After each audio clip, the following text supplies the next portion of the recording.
really at the time stood on its own. All shot trying hard, but the great grey guns in front. He's too good.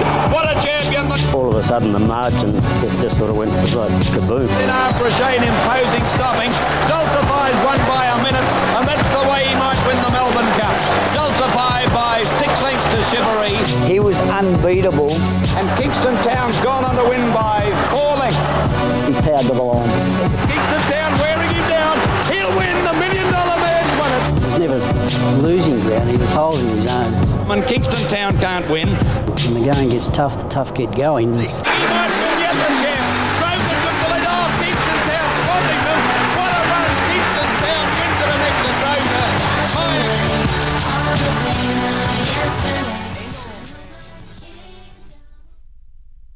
I might turn myself on too. There we go. I did turn myself on watching that video. Some of the great Cox Plate moments of all time there. Kingston Town 3. I get goosebumps watching the Kingston Town ones. What about some great horses that have won this race? Gunsin. So, Gunsin, File Dulcify. Might and Power. Yep. So you think won it twice before he turned. Sunline. Yeah, Sunline twice. Winks obviously Saintly. 4 times. Saintly, Northerly twice as well. Northerly. Incredible. One of my favourite races. I know I said last week. It's unreal, isn't it? Doncaster and the Cox Plate. I just love them. You ever been to a Cox Plate, Dougie? No, it's on the bucket list. Yeah. We talked about this year, but obviously there's no one's allowed into Melbourne, so Been to a couple. yeah, I need to do that. That's top of the list. I think, especially now the Carnival do the Friday night. Not and the do same. The Cup's still a highlight for me. Yeah. Love going to the Cup, but Yeah. Cox Plate Day is also another great day to be out at the track. I've always wanted to that the full house Moonee Valley, like the Cauldron, before I think they're going to knock it down soon at some point. So I do want to do that. Maybe next year, put it on the list for next year. We'll try again when it's brilliant. Everything's a bit easier. But you can see that full promo. I shared it on our page. It's an old TVN pro. The old now defunct TVN did that. It was a great promo there. Brilliant race. And as such, because we have agreed we're going to kick off with Melbourne this week because it's by far the better racing. And it's some exciting racing as well. Rain on the way though, Beaver. It's currently good for, but I believe there's about 40 mil coming this afternoon tonight. Yep. And 20 tomorrow. So wet trackers, unfortunately, because I might have declared it for you if the track was a bit better, but we'll see how we go. Rail in the true after being out tonight. I believe it's going to be 4 metres tonight. I wouldn't think they'd go to 7. No. On a Group 1 night. No. It's... the true and true both days. Well, there you go. Okay. So I'm tipping by the 20th race tomorrow, they're going to be coming down the outside on a wet track. Yep. That's how I've approached it. Any objection there? Or you? Oh, no objection there, mate. I think it's, it's a shame it's going to probably be a wet track. Yeah. And that'll change potentially some of our views probably a knock throughout on the day, I guess. I'd say it's a bit of a knock on the confidence because I might have declared a queen at one point, but I've changed my mind now. Yes. Anyway, let's get into the card itself. As we said, Rail True wet track. We're predicting first is the 955 dash. I'll kick off this week and say that the favourite will be winning this. Ancestry is just flying. Yep. Loves these tight circuits. Loves being able to greyhound wets, no problem. They will back Jungle Edge because they always do if it gets heavy. Yep. But I think Ancestry can cross straight across, take the lead, and be too good. What price do you reckon? If they're back, but I reckon you get better than even money. I'm actually wow. Because they'll back. It's a Jungle Edge. Is Jungle Edge still in? $5.60. Yeah, Jungle Edge is in. 62 kilos, $4.50 at the moment. Ancestry $1.60. Yep. I would. Yeah. Let's be realistic. I'd probably take $1.85. Yeah. If you got that, I think you'd be doing really well. Because Ancestry does have good wet form as well, right? Yeah, that's right. So and it's 1-2 out of 3. Really loves being able to greyhound. So obviously Cranbourne, it railed up and ran around there, and Valley Caulfield sort of suit it, and it's just flying. He's come back a better horse than it went out. Yep. And I'm not going to say much more about this race. All right, both of us. Race 1, number 2, Ancestry. Did you have a look at the 2-year-old race, or you just passed it by? I did have a look at it, but I just can't tip anything with a wet track and no form. Yeah.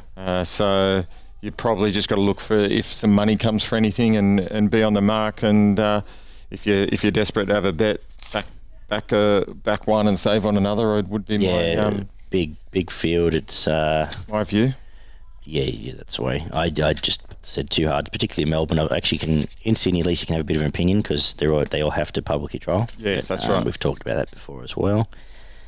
Let's head to the third though, the Red Anchor for the fillies, Group 3. A few coming through the SWATSAT form lines. Any confidence? Possibly similar boat to the race before. Not a lot of confidence here.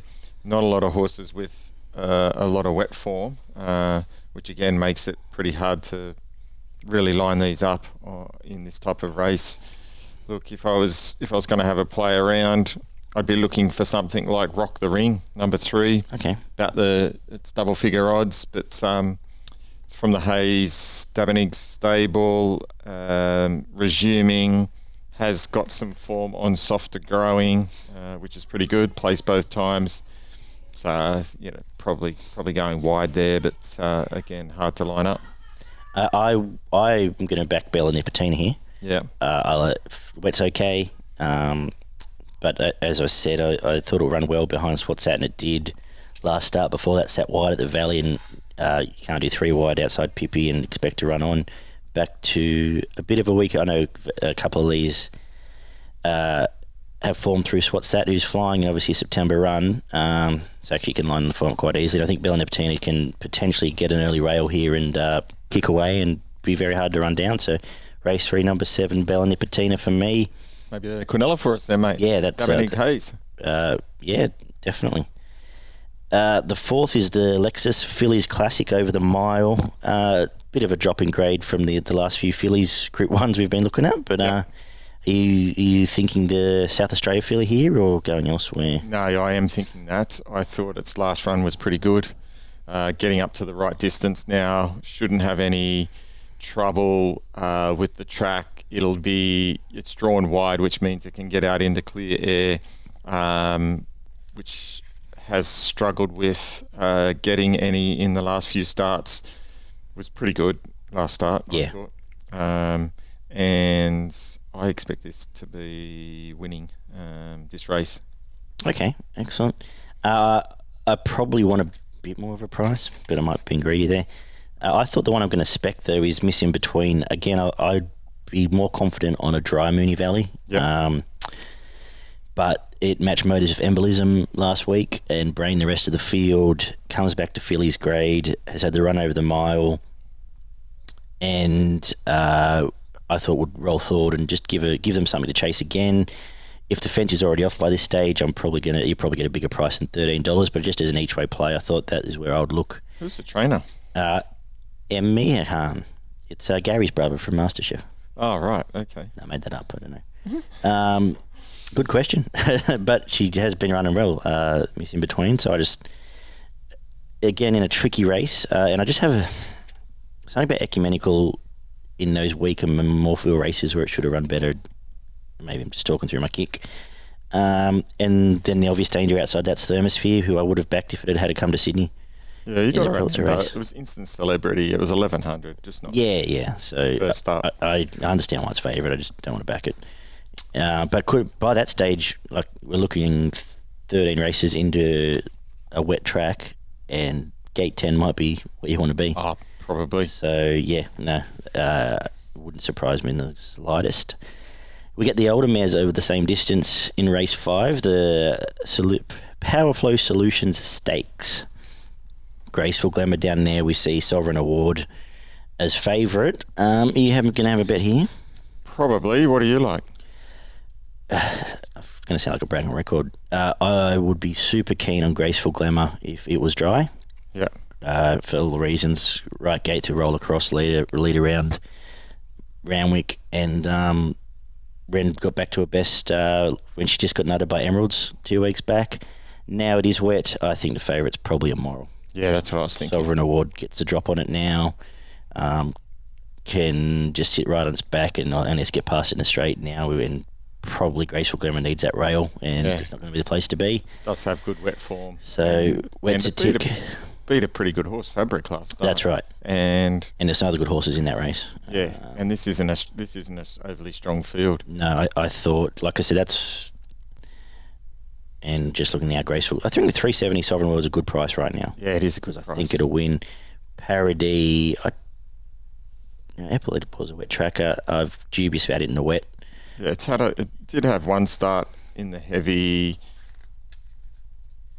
back, and it ran behind 6 Colette, that was back in Adrian Knox. Yeah. That was actually, Over 2,000.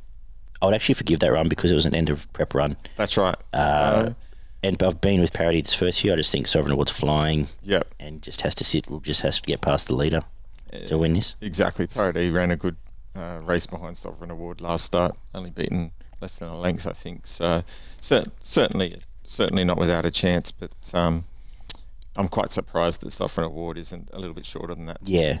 Yep.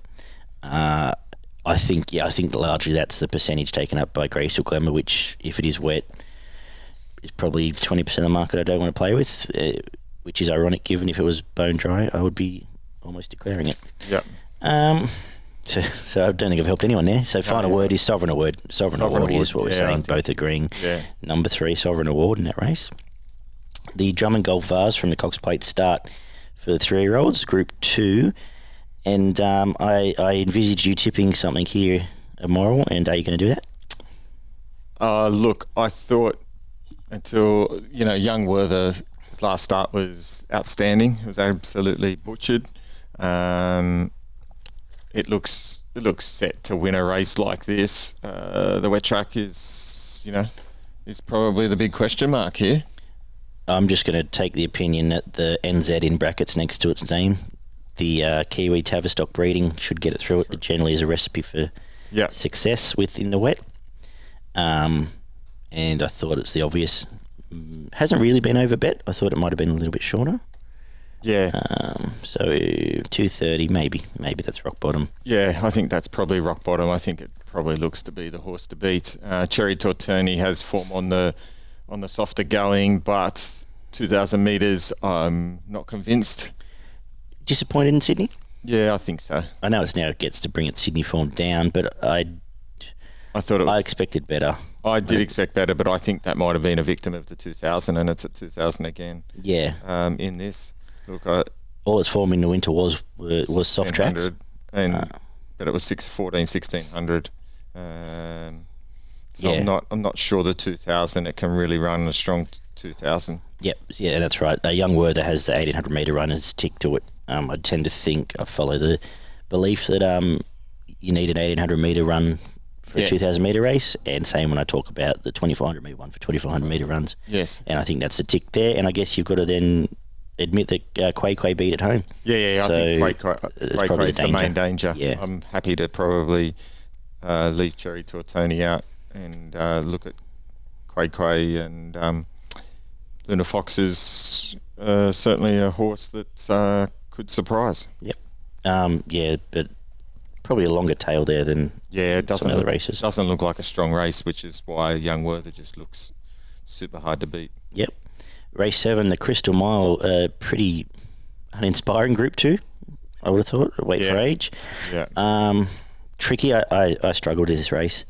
I end up just on spec. I'm going to tip Olmedo, the Chris Waller horse. J-Mac on the 2 trials has been okay. Had one run in autumn, I guess was a tick over run off the plane. Now first up off the back of a full Australian prep. In that it was a heavy track and it did drop out, but it was not knocked around at all in that first up run. And I'm just thinking there's nothing else here I want to really touch. If Holmesden won first up, it wouldn't surprise me. The rest of it is, are any of them going any good? No, I did the same. I come up with exactly the same analysis. Funnily enough, I thought Almeida might be the knockout chance here. Certainly only had the one start last prep, so something was amiss there. Yeah. First up again over the longer distance. Probably. What are they setting it for? Well, I'm reading between the lines in that he could have set this horse in. He could have kept this horse actually in Sydney. Yeah. Against the whackers that we're going to talk about in about 20 minutes' time. Yeah. And he sent it down for a Group 2 and has J-Mac engaged. So I think that there is intent there. Yeah, and a bit of confidence. Yeah, I'm just reading. I thought the main danger was probably Dr. Drill. Mm-hmm. I think it probably at about the $8 mark would be the thing that I would probably save on. outside of Almeida. Yeah. If I'm not backing that, I'll either watch it. Possibly Chief Ironside might be the other one. But you both, I'd Can't both get want. me. No, that's right. So that's just for the sake of Having a bet. So Yeah. No, Almeida for me, safe on Dr. Drill. Yep. No, and Dr. Drill actually has been going well.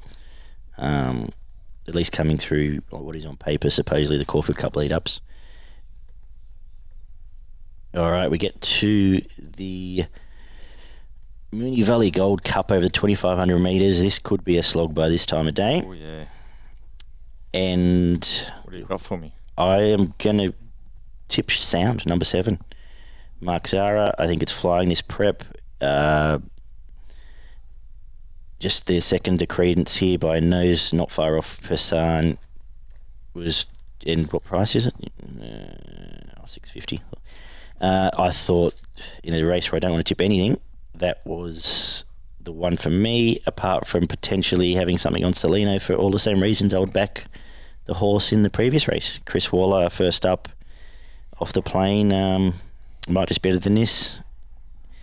I know Polly Gray's got good wet track stuff down the bottom there, but apart from that, I was not excited by this race at all. What about you? It's a bit like that in the day. They're not overly exciting races to get you there, other than the Cox Plate. Look, I think the top two are the two main chances. I can't see anything outside of Shared Ambition and Sound winning this race. That form in the last at their last start was probably better than anything else in here. You've got Hush Rider and Horse Light coming out of Newcastle Cups. Again, yeah, Shared Ambition probably had ambitions of being in the Melbourne Cup this year. Could this be a day where J-Mac just goes out and rides 5 winners? Could be. Because they're not, I don't know, they're not favourites, but like really, he's on half chances here and there, and he probably has a length on most of the Melbourne jockeys. Some of these are with all probably due respect.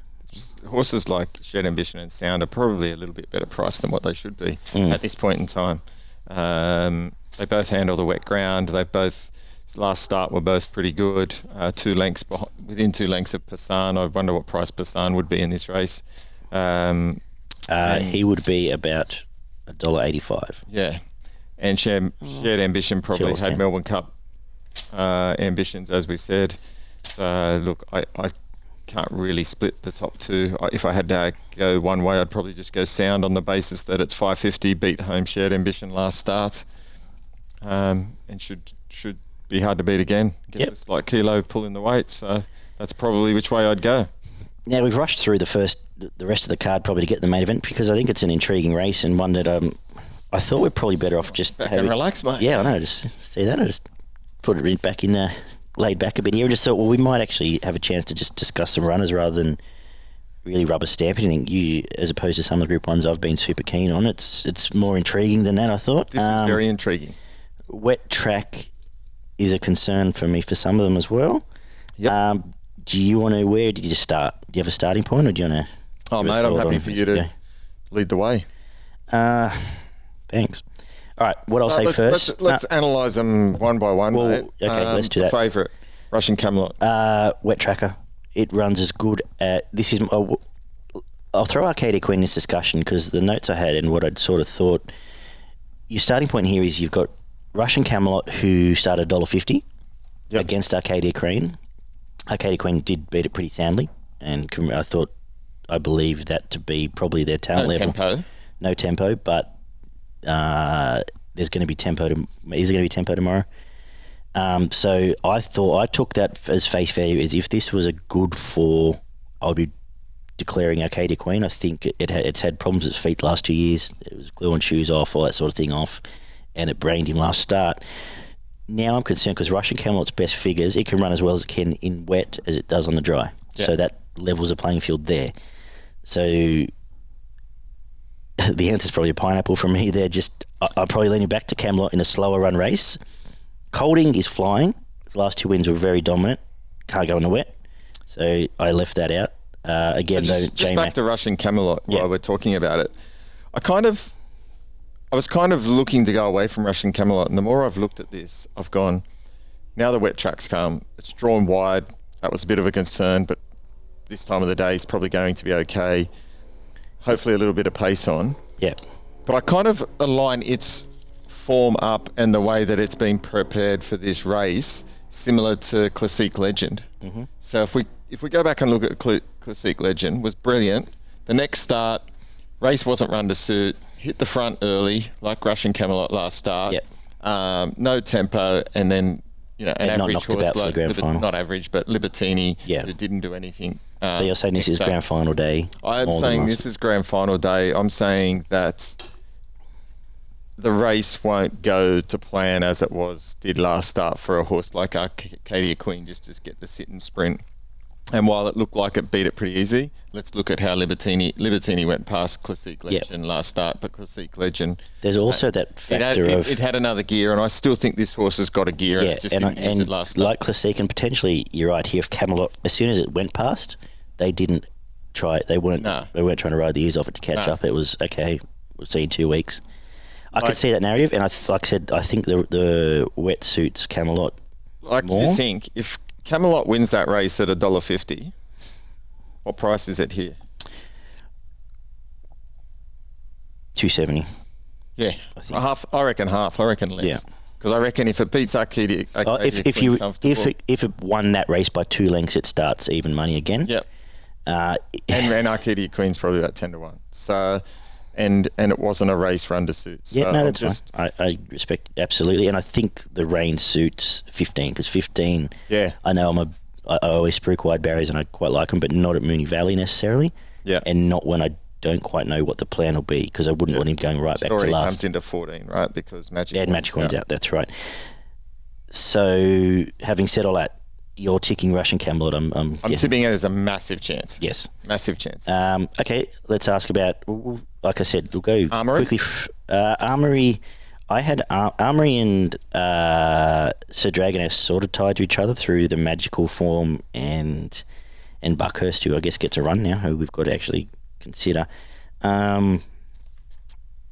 I had Sir Dragonet in the wet as the best of the international chances on its finish near Anthony Van Dyke, but those two are probably closer tied together than I've given credit for, and it is Aidan O'Brien, it is Van Mellum, and the market obviously says it's the best of the internationals.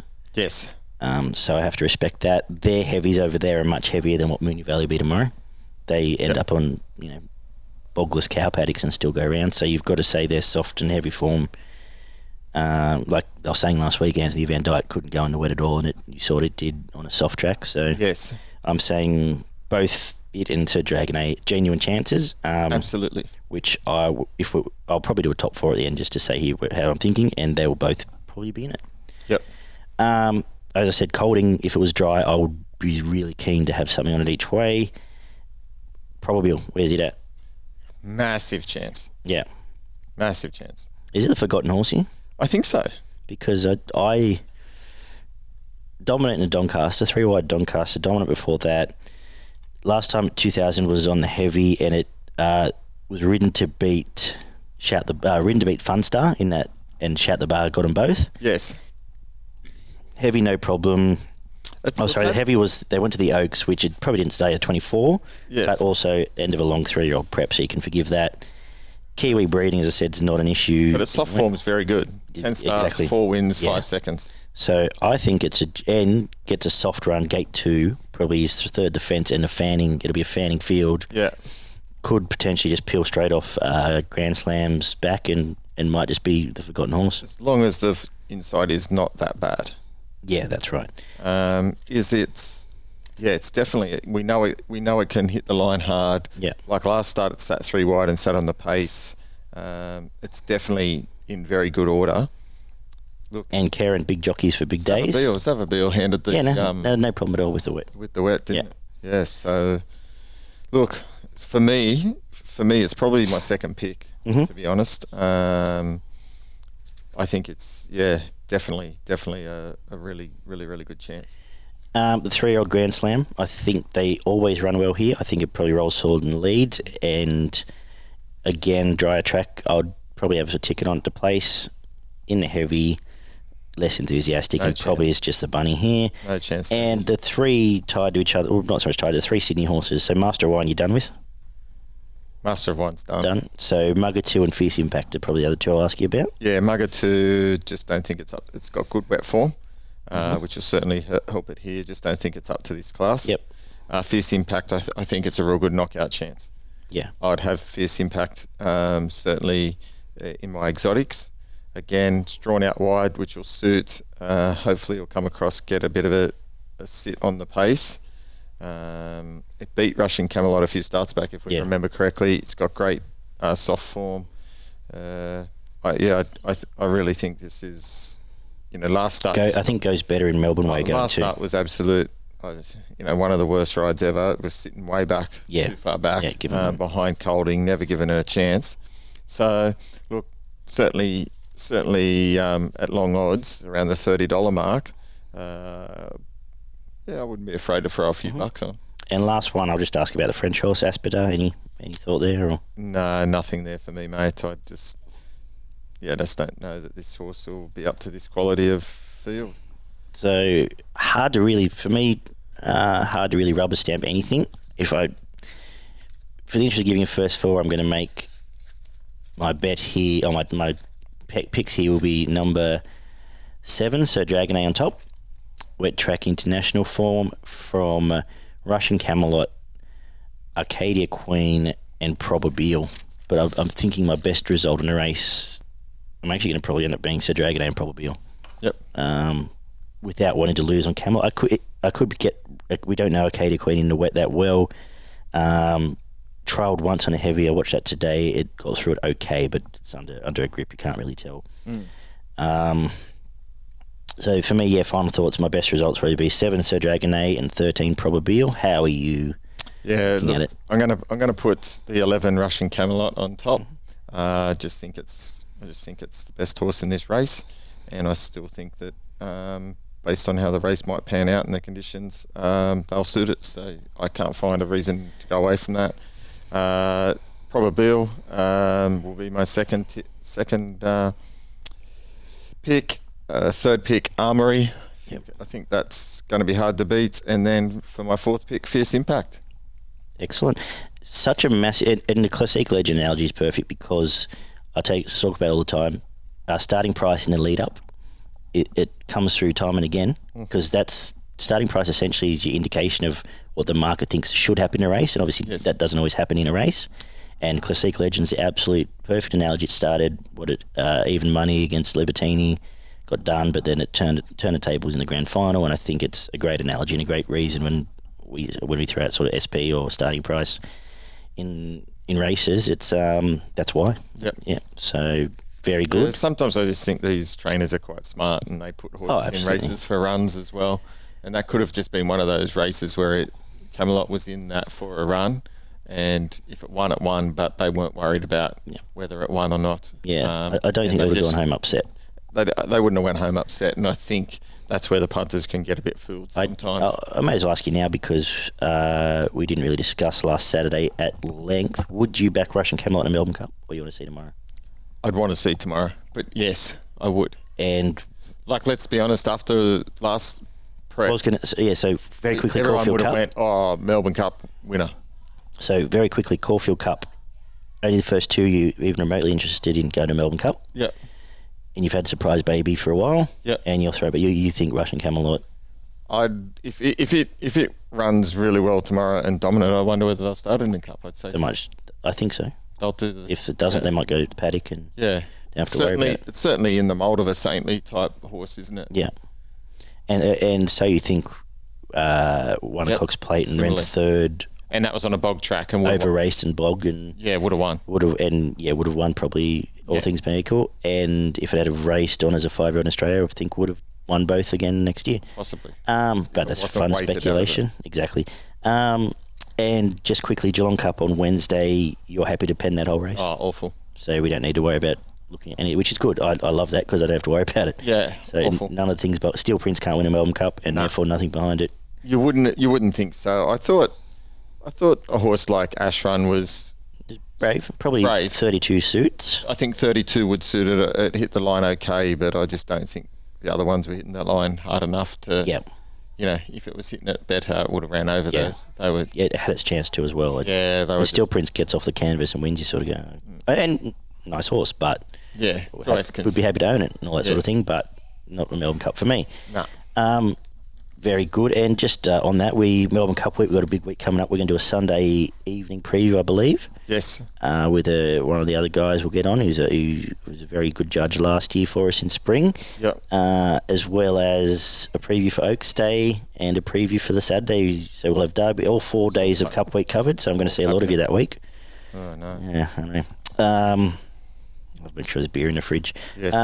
So that's to look forward to, as well as check out Pro Group Racing website. They've got lots of news going up there, articles on how some of their judges have approached the Melbourne Cup. More to come, and exciting stuff there. And shout out to a few guys. Dan, who listens to us, Yes. enjoys the show. He can find us on Spotify and iTunes. He's looking for somewhere a bit easy to watch it. When he's we driving are. home in the car. So download us on your phone and listen on the go.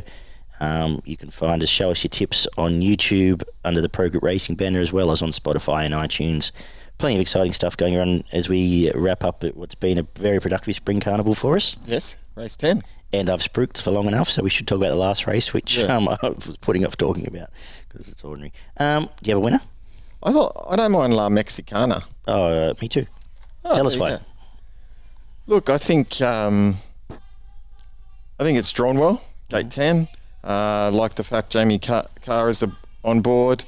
Thought it was pretty impressive on debut at Flemington, and then hit the line very strongly at Cranbourne. I plowed through the wet, like that was a heavy and as just well. Loved it. It Yep. was a softer, heavy track. 1 by 4, 1 easily, and then if you go back last preparation, 1 pretty easy on the heavy track as well. Yep. So I think the track will suit. I think this might be a decent horse. I'm with you for everything you've just said. I'm against Written Beauty. Like, I can't take Canterbury Wednesday form. Yeah, beyond that's that. right. And not much else really interests me in the wet. So I agree. I think it's one of the better bets to finish off the day there. Gate 10, Jamie Carr. Jamie Carr actually quite a good wet jockey too. Yes. So I think we'll wrap up Cox Plate Day in style, at least there. You're in charge of the quaddie. Am I? Down south. Did I tell you that? Yeah. Good. You're good. What have you got? Yeah. Okay. First leg. I am going to go numbers 1, 4, and 5. Mm-hmm. In the second leg, I'm going to go numbers 4, 7, 10. Mm-hmm.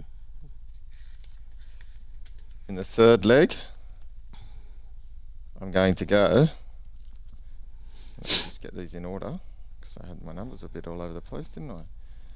I'm going to go numbers 3, 7, 9, 11, 12, 13. Mm-hmm. Did we talk about Mugger too? Yeah, we did. Yep, cool. Just Move on. keep going. And in the last, I'm going numbers 1, 4, 8. And that's Great. it. Beautiful. Your best of the day and value on Cox Plate Day. Yep. My best of the day comes up in, which I'm not going to let you down, race 6, number 6, Young Werther. Mm-hmm. And my value of the day, in a day that was sort of all over the shop with value, I just went for race 10, number 8, La Mexicana, around the $5 mark. I'm going to make my best Ancestry, which is a bit of a cop-out, but I really struggled to stay up a real best. Good on you. And I'm going to make my value Sir Dragonet at around the $13 mark. We may as well keep going about the Valley just quickly. Have you had a look tonight? It is a Group 1 Manikato and some small but interesting races. I had a couple. I think Sosie Bond will get back in the winner's stall again. That'll win race 4, number 1. Yes, I thought Sosie Bond was hard to beat. And did you have a look at the Manikato? I did have a look at the Manikato. I'm going to go Diamond Effort, number 10, at the $8 mark. I think it's going to be hard to beat tonight. I had Big Jamie tip that to me as well. Big Jamie. Jamie, so good on you, Jamie. You're both wrong, but it's nice you did. I'm going to stick with dirty work. Flying, I think this is a weaker race. I'm not interested in trekking. I think too hard to back up from an Everest and come down and run here. And I will have a say. I won't be losing if Pippi wins again, because I thought she was quite impressive last start. Yeah, it was good. So apart from that, nothing else for the night? Yeah, I've got race 5, number 8, Human Nature. For the Hawks team? Yep. That's Great. it for me. Let's head up to Sydney then. I guess, what's semi-main event is Randwick this week. The $1 Million Bondi is on, and might be the worst $1 Million race I've ever seen. So kudos to Sydney Racing for that. Potential thunderstorm You're so kind. I told Vince he should have thrown Britain in. Would have ran third in that race. Potential thunderstorm tomorrow afternoon. But apart from that, it's fine now. Rails in the 4 metre mark, which is where it was 2 weeks back, and it played fine. I will say, last 6 weeks, the tracks both states have been pretty impressive. There've been no real bias. Everything's had its chance. It's been good. Yep. Where did you start off in Sydney? I didn't start off in the first. I let that one go through to the keeper. Mm-hmm. Thought that was a little bit hard for me. Yeah. I thought Total Babe chasing Ensafar, who's obviously probably going to be a star, and at least has had the run, maybe, but I think it's got Kathy O'Hara on for Tommy, which is interesting. Yes. So, yeah, leaving the first two alone largely, but that was Tap the main Highway one, not for me. No. So moving along to the third race. This was a good little race, I thought. There was a few chances in this race. A number of horses who've been run well in their last few races. I thought On the Lead was pretty good last start. Ran second to Wild Ruler, who I think would be pretty hard to beat in this. Yep. So that's where I've gone. I couldn't work out whether On the Lead was a negative, given it got so close to Wild Ruler, which then meant Destination was no good either, or whether it's flying, and which it probably is, given it went down to Datland race 2. So if you've gone there, I respect that. Stable's flying. The one I'm against is the Bopper. Yep. I think if Black Magan's beating you up, you don't deserve to start favourite in town. Yes. And I could have something small on Private Cheetah getting a sole lead here in a pretty average race, to be honest. Could be a bit of a knockout. Yeah. And yeah, if you like On the Lead, Destinations basically coming through the same form line. Yep. The Filante handicap over the 1400 metres quality listed race is race 4. Yep. Have we got a moral here? Yeah, we have. You can have the pleasure of telling us about. Criaderas. Yeah. Be hard to beat. The Racing New South Wales map actually has it sitting 5th, which if it sits in front of Rainier, Rainier's not going to run past it. No. I thought this horse was outstanding 2 starts back, come from near last. Just kept coming last start. It's down in the weights, 52 kilos. Look, I just think this will be winning. Yep, can't argue. If you want a Quinella horse, 10 kilos, Rainier's got to give it. Jesus Christ. Yeah, that's right. If you want a Quinella horse, Cuba, I think can get a sole lead here, and we'll give it something to run past back up from Melbourne. But I'm not going to add much more because I think it's. I don't think I made it my best, but it's probably the best bet of the day. Yes. The Tattersalls Club Cup.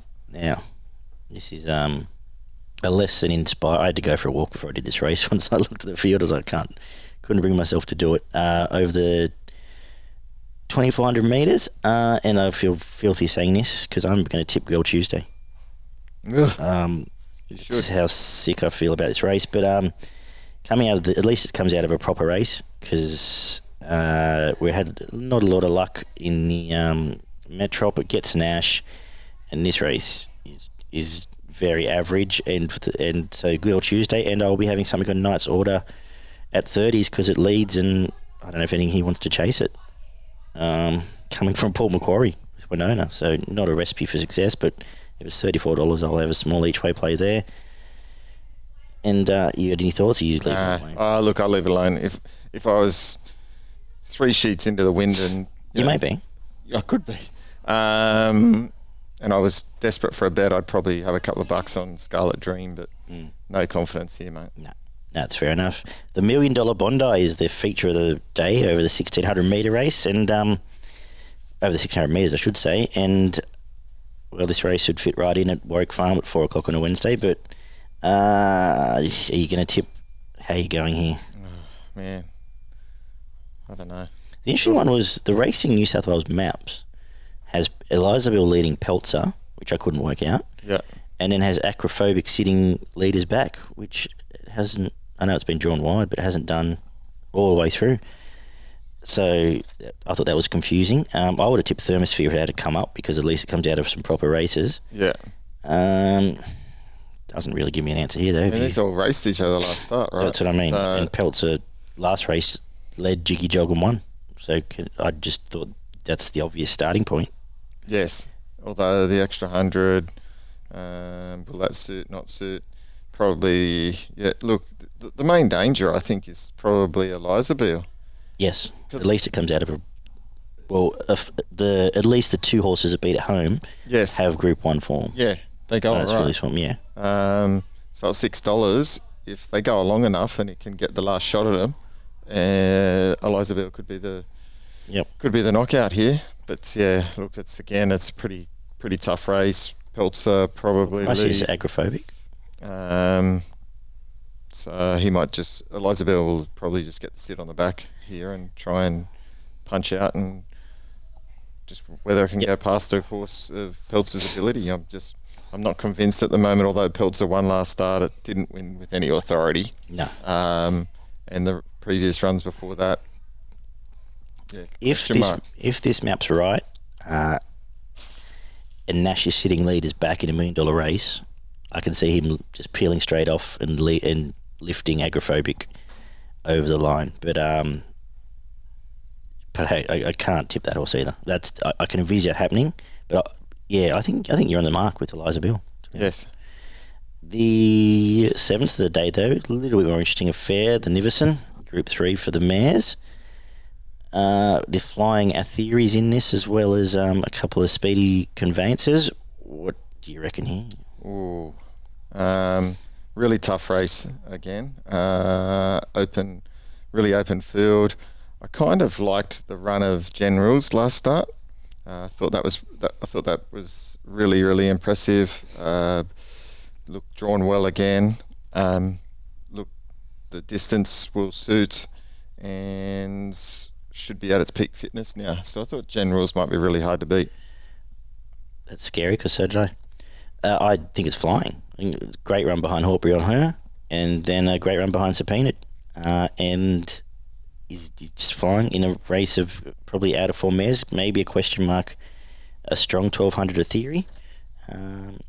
So I agree with you. Generals. Good. For me, Seasons probably gets a perfect run. I know it's been one of yours a little bit, but out of the winner store for a while. And Tricky Girl's Flying.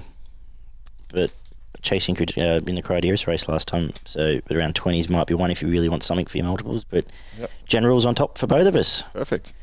Race 8, the benchmark 88, it's 1,200 metre race. Interesting race, another tough race. I'm going to tip Superium again. I liked its return, had no luck. I think the dry suits, Reagan Bayliss flying at the moment, and out to 1,200 metres from 1,000 suits here, and any luck can get out and win this. Hilo's the other one that's flying, so will be my saver. And you're always scared when Nash gets the sole lead on a Gay Waterhouse horse for Yao Dash, but on top Superium and Hilo. Which way do you go here? Hilo. I think Hilo's... I think it should have won last start. Yeah, against the theory, yeah. Yeah, I just think it had no luck. And then just missed behind Fatous. Yep, just missed behind. Before that, I should say. First up. Yep. And Fatous ran well down in Melbourne. And look, last start, Hilo probably should have won. Gate 1 probably concerns me the most. Just getting stuck on the fence and getting a run at the right time. This is. I thought it should have won comfortably last start. I didn't think it had a lot of luck, and I think, assuming there's a little bit of speed on in this, which there probably will be, it'll be super hard to beat. Great. For me, mate. Yep, excellent. And the last, it doesn't get much easier. 1,600 metre race. benchmark 78. I am going to put on top here. I'll have 2 bets in this race. Invinciano has been flying this prep. I know it comes from midweek stuff, but the form all around this horse, it seems to be in every second race we do, and it stands up. So around the $13 mark, where last I looked, Invinciano is one I will spec here. And I thought Vegas Jewel's been in better races than this and has been honest. And Tommy Berry from a softer gate goes forward. Potentially might have a bit of luck 3 back the fence, but is here to run well as well. Fortress Command's got a lot of upside. The only one I'll mention there. What about yourself? Or? No, nothing for me, mate. This was awful. No, it's no argument with that either. Yeah, that's why I was happy to spec it. Yeah, outside of the favourite's a little bit skinny. Yeah. For me, at $3.10. Yep. The fact that it gets a 3 kilo claim and comes into it at 54.5 probably helps. But there's a lot of non-winners here in a pretty open field. So I thought I'd just let this one go down and go to the bar. No, that's fine. Hopefully we'll be going the bar and the quality lobs though, and pays 20 grand. I've only got about 7% of it though, because this was a tough day. Oh, man. One of yours that you just can't keep up with the numbers. Yeah. 1, 2. Watch the graphic. 1, 2, 3, 8, 9. 2, 4, 5, 7, 8, 10. 1, 4, 5, 6, and 12. Home with 2, 3, 6, 12, and 13. Yeah, $50. It's about 7%. So. Why didn't you just say field? No, I didn't think Ice Bath could win the last. Okay. Yeah. My best today is going to be Criaderas, and my best value is Gen Rules. What about yourself? My best value is Gen Rules, so we've both gone the same there. And my best bet of the day is race 8, number 5, Hilo. Excellent. Have you you found one for us in Queensland, I believe? I found a couple for you in Queensland. I don't like to let the punters down, as you know. I know. Daggy. I've often said that about you. Actually, Daggy, before we do that, happy birthday. Thanks, mate. I forgot. Don't look a day over 60, do I? It's good. No, you're doing well. Take up punting. It's good for your health. Yeah, that's right. Yeah, no, going What's going on? Yeah, no, beers tonight. I might be hungover for Cox Plate Day, but that's fine. That's right. Plenty more. There we go. Yeah. Where that comes from. And, yeah, no, going all right. Very good, mate. Been spoiled. Kids have been good. So, yeah, hopefully you back a few winners for your birthday tomorrow. I hope so. What have you got for us in Queensland? Queensland, I've got race 3, number 2, Ziemba, around the $3-ish mark. And then in race 8, number 12, Space Boy. Oh, Space Boy's up there. Yeah, $3.30. Nice. 1,000. It's a good race. It's yeah. Who's riding it? Stephanie Thornton. Oh, yeah, no problem. So, gate 3, Wilping to the front. A couple of decent horses. Soxagon, Jammy Lady, Rockbeat to chase. But I think this would be too speedy. Very good. The first 2 favourites will win in Adelaide. They're a bit short, so race 6 Trip. I think that was for me, a good win last night. Todd Pannell and David Jolly. So I'm keen to have a play there over in Adelaide. So that sums up race? Race 6, about 350. Race 3 or race 6, number 5. Let's have a look. I think. No, what wrong race? It's around somewhere, partners. Hang on. What are you talking about? It's not race. Jeez. Talk amongst yourselves, everyone. Got all excited because it was your birthday. Maybe it's race 7. Nope. It might not even be racing. It might be in today at Gawler. Anyway, whoever it is. Race 8. Oh, race 8. Race 8, number 5 Trip at $3.50 mark. There we go. Yeah, it'd be hard to beat. It'll go straight to the front. Yep. It'll give him something to chase. Fantastic. Good on you, mate. Good luck tomorrow. Enjoy your punters club. Enjoy your birthday tonight, mate. I will. Thank you. Look after and yourself. jump on Progrit Racing and give us some feedback on Facebook. You can find both Progrit Racing and Chelsea Tips on Facebook. If you want to, like I said, once we get into these long waffle fests, you can find us on Spotify, iTunes, TuneIn Radio, SoundCloud, and listen in the car or in the shower or while making dinner or all those things at once. And good luck tomorrow. Big weekend of racing, and we'll catch you next week. Ciao for now.